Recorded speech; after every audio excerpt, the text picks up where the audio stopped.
तो भाई लोग कैसे हैं आप लोग। तो लंदन में खेसारी लाल यादव का मूवी शूट होते हुए ये ऋषभ बाबू और बहुत अपने फैमिली के साथ गए हैं, तो कि आपको बहुत ही अच्छे लुक देखने को मिलेगा खेसारी जी को। और हमको लगता है बहुत ज़बरदस्त मूवी का शूटिंग करने गए हैं पूरा फैमिली के साथ लंदन।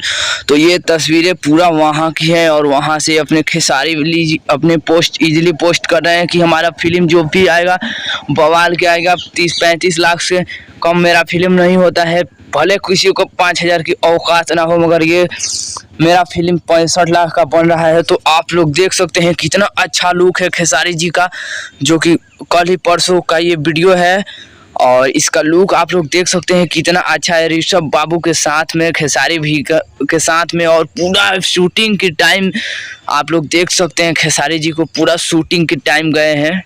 खेसारी लाल यादव जी के आज का शानदार लुक, इस लुक को आप लोग मूवी में भी देख पाएंगे।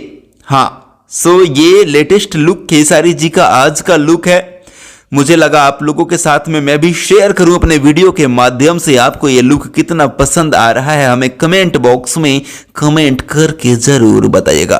फिलहाल अपडेट है, मैं महेश पांडे, आप लोग देख रहे थे बॉलीवुड एंटरटेनमेंट। थैंक यू, धन्यवाद, bye bye, love you all.